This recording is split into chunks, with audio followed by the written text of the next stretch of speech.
Dear students, good morning. कक्षा 7th, विषय सामाजिक विज्ञान, पाठ नंबर 5।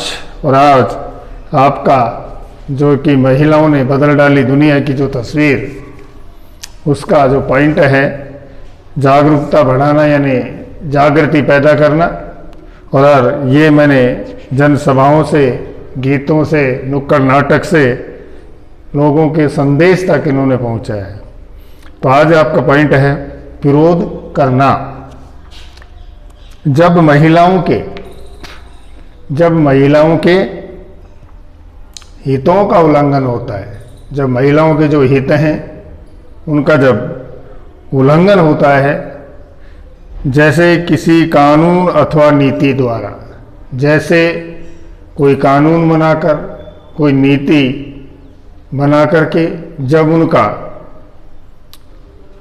विरोध किया जाता है, तो महिलाएं आंदोलन, ऐसे उल्लंघनों के खिलाफ आवाज़ उठाती है। जो महिलाएं हैं जो आंदोलन करती हैं और जो ऐसे नीति, नियम और जो कायदे बनाए जाते हैं उनके खिलाफ आवाज़ उठाती है। लोगों का ध्यान खींचने के लिए, लोगों का ध्यान अपनी ओर लगाने के लिए, या लोगों को अपनी बात मनवाने के लिए, या लोगों को अपनी तरफ ध्यान खींचने के लिए ये महिलाएं रैली, प्रदर्शन आदि बहुत असरकारक तरीके हैं। रैली करती हैं, प्रदर्शन करती हैं, जो कि इनके माध्यम से वह प्रभावित करती हैं, अपनी मांगों को मनवाने की कोशिश करती है। फिर है बंधुत्व व्यक्त करना। बंधुत्व यानी भाईचारे को व्यक्त करना। न्याय के अन्य मुद्दे, जो न्याय है, जिसके जो अन्य मुद्दे या मामले हैं, वह औरतों के साथ, वह जो औरतें हैं उनके साथ बंधुत्व व्यक्त करना, यानी भाईचारे, मेल मिलाप की भावना को बढ़ाना भी महिला आंदोलन का एक हिस्सा माना जाता है। अब देखिए, 8 मार्च अंतर्राष्ट्रीय महिला दिवस को, अब ये क्वेश्चन बन गया कि विश्व भर में महिला दिवस कब मनाया जाता है। तो विश्व भर में जो महिला दिवस है यह 8 मार्च को मनाया जाता है। 8 मार्च यानी अंतर्राष्ट्रीय जो महिला दिवस है, इसको दुनिया भर की औरतें अपने संघर्षों को ताज़ा करने और जश्न मनाने के लिए इकट्ठी होती है। 8 मार्च को जो महिला दिवस मनाया जाता है, इसमें विश्व भर की जो औरतें हैं वे अपने जो संघर्ष हैं, इन संघर्षों को ताज़ा करने और जश्न यानी खुशी उत्पन्न करने, या खुशी का माहौल उत्पन्न करने के लिए ये एक जगह एकत्रित होती है। यानी 8 मार्च विश्व महिला दिवस के रूप में संसार में मनाया जाता है। भारत में समझ लीजिए, इसमें बताया है हर साल 14 अगस्त को बाघा में, बाघा बॉर्डर है बेटा भारत पाकिस्तान का, हर साल 14 अगस्त को बाघा में भारत पाकिस्तान की सीमा पर, भारत और जो पाकिस्तान की जो सीमा है, बाघा बॉर्डर है, उस पर हजारों लोग इकट्ठा होते हैं।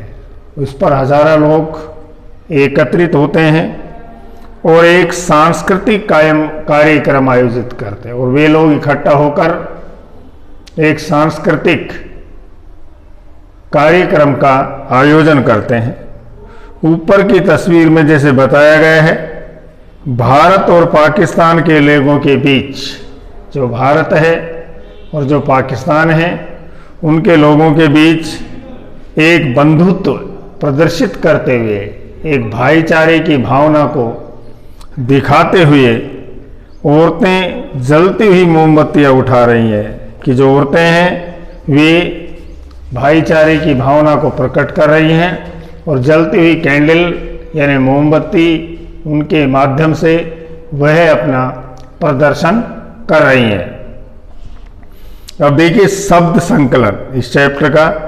रूढ़िवादी धारणा, जो सदियों से लगातार जो रीति परंपरा चली आ रही है, अंधविश्वास वगैरह, उसको रूढ़िवादी धारणा कहते हैं। जैसे देखिए, जब हम विश्वास करने लगते हैं, जब हम किसी बात पर विश्वास करने लगते हैं कि किसी विशेष धार्मिक, किसी विशेष धर्म से संबंधित आयोजन, आर्थिक क्षेत्र में या क्षेत्रीय समूह के लोगों की, जो देखिए धर्म के क्षेत्र में, आर्थिक क्षेत्र में या क्षेत्रीय समूह के लोगों की कुछ एक निश्चित विशेषताएं होती हैं, तो ये केवल खास प्रकार का कार्य कर सकते हैं, तब ये रूढ़िवादी धारणा है।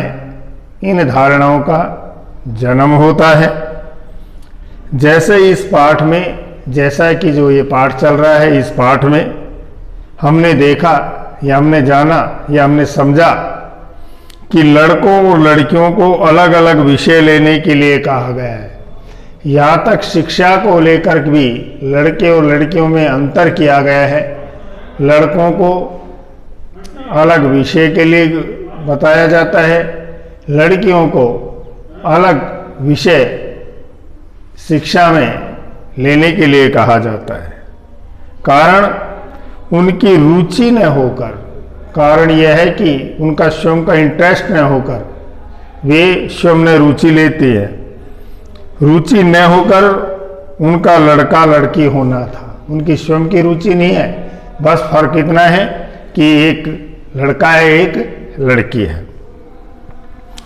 ये जो रूढ़िवादी, ये जो धारणाएं हैं, हमें लोगों की जो रूढ़िवादी धारणाएं हैं, इन लोगों की व्यक्तिक जो विशिष्टता है, इसके साथ हमें देखने से ये हमको रोकती है या बताती है। फिर बात है भेदभाव। भेदभाव तब होता है जब हम लोगों के साथ समानता और आदर का व्यवहार नहीं करते। भेदभाव होता है जब हम समान या आदर का भाव नहीं रखते हैं। यह तब होता है जब व्यक्ति या संस्थाएं, यह तब दिखाई देता है जब कोई व्यक्ति या कोई संस्था पूर्वाग्रहों पहले से ही ग्रसित होती है। भेदभाव तब होता है जब हम किसी के साथ, ये भेदभाव जब माना जाता है जब हम किसी के साथ व्यवहार करते हैं या उसके साथ भेद करते हैं। उल्लंघन, किसी बात का या किसी कानून का नहीं मानना।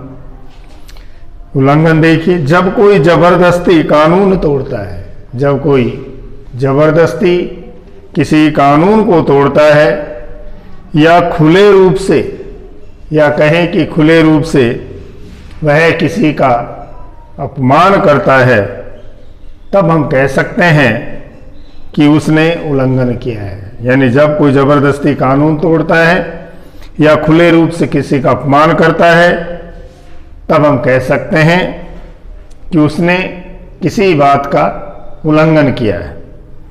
यौन प्रताड़ना, इसका आशय हुआ या इसका अर्थ यह है कि औरत की इच्छा के विरुद्ध, इसका अर्थ यह हुआ कि औरत की इच्छा के विरुद्ध उसके साथ यौन से जुड़ी, अर्थात शारीरिक या मौखिक किसी प्रकार की कोई हरकत की जाती है, वह यौन प्रताड़ना के अंतर्गत आता है।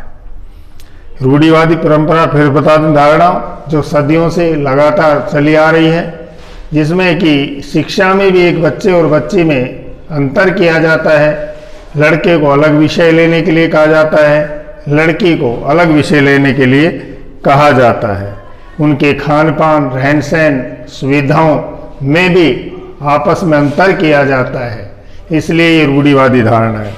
भेदभाव पुनः तब बता रहा हूं, तब होता है जब हम लोगों में समानता और आदर का किसी प्रकार का व्यवहार नहीं होता, ये तब होता है जब व्यक्ति या संस्था पूर्व आग्रह से ग्रसित होते हैं, जब भेदभाव होता है, हम किसी के साथ अलग व्यवहार करते हैं या भेद करते हैं। उल्लंघन जब कोई जबरदस्ती किसी कानून को तोड़ता है या खुले रूप में किसी को अपमानित करता है, तो हम कह सकते हैं कि उसने इस सीमा का, इस कानून का, नियम का उल्लंघन किया है।